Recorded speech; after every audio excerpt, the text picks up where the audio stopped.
There is no way to eradicate corruption unless you deal with the issue of handouts. That's what he has to say. Now, some of you may be wondering, what's all this about housing allowances? Let me give you a really brief explainer about exactly what's happening. Now, here's the breakdown. Last month, each member of parliament received about 250,000 Kenya shillings. This is before tax, backdated to August last year, meaning that you should multiply this number by 9 to get about 2.5 million Kenya shillings in their account. Now, there are about 416, or there are exactly 416 members of parliament, meaning that you, as the taxpayer, coughed out 936 million Kenya shillings for the house last month. Now, what else have they been earning in addition to that particular sum? This is in addition to the salary, 1.2 million basic salary, plus allowances, mileage, sitting allowances, etc. A car allowance that they get when they start their term of 5 million, not forgetting a mortgage, 20 million Kenya shillings, and a medical cover as well. But just to put all this into perspective,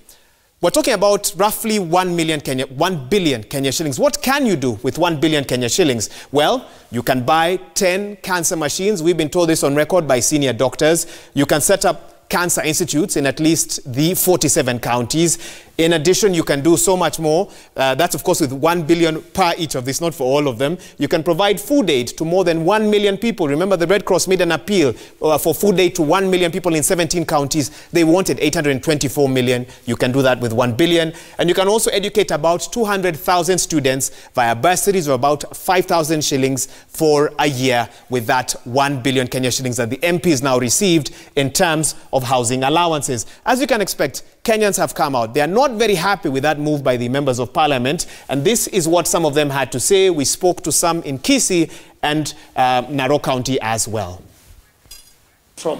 It looks like there's so much money in this country, and when it comes to women issues, then in that case there is no money. But because the majority of the MPs are men, that is why they pass this so easily. We are complaining as the electorate, and I'm asking the electorate to look at this thing so that when these MPs come back home, you send them home forever.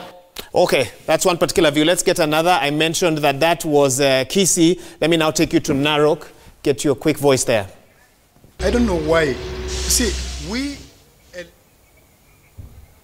Hii ni upuzi mtupu. Na hii impunity MPs wako nayo, tunataka kuambia rais wetu Uhuru Muigai Kenyatta, hiyo bili ikikuja kwa mesa yake asisign kabisa. By the way, nyinyi ma MPs mumeanza kuwa wanyama wa mtuni.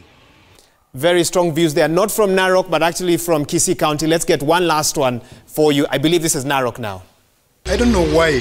See, we elect people to go and represent us in developing this country. Then they turn out to be wild animals. If they want the taxpayer to pay for their house rent, then they should relinquish the house mortgage they are normally given. You cannot expect to get both.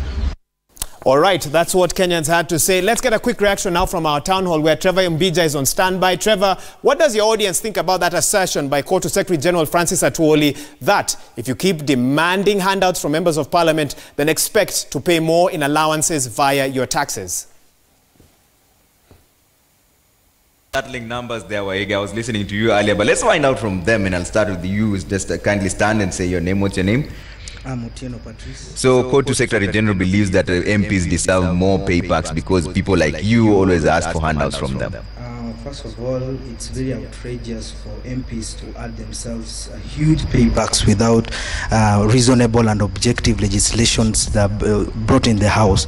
And for an elder like COTU Secretary General Atwoli, who I respect so much, make such vexatious remarks, actually, what I can say as a responsible Kenyan, it's tantamount to cantankerous veto operation. It shouldn't have been mentioned, it shouldn't have been supported, it shouldn't have been averred in totality. All right. Let me get you some quick reactions here, Waiga, as well. Kindly stand and state your name and your reactions to COTU Secretary General who believes MPs should get more money because Kenyans ask for handouts all the time. Start with your name. Okay, my name is Wendy Birir, and I totally don't agree because it is unfair and selfish because most of the time we even don't get to meet these MPs, so we hardly know them. So it is an agreement they make in between themselves, and then in the cost of common mananchi, they come up with an excuse that we need more money to support the common mananchi whom they even don't meet. So it is very unfair for that statement to be made and for them to add themselves money. All right. Yes. All right. Another quick reaction here. Kindly stand, state your name and your reactions to MPs. Okay, thank you very much. My name is Silet Kerubo,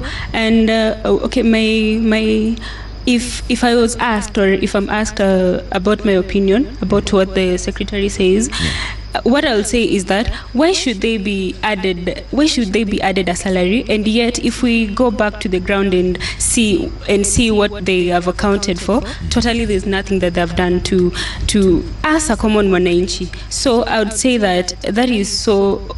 I can't agree with that. All right. Thank you. Higgs, I'll get you one more reaction here. This is something that has really vexed Kenyans around. Start with your name, madam, and just give us a reaction about the MPs adding themselves money. My name is Lily Mwangi, and I think it's very outrageous for the MPs to go ahead and add themselves money, and the reasons that they're giving are not justifiable at all. To what Atoli said earlier today, I feel that he should be championing for the rights of laborers in this country.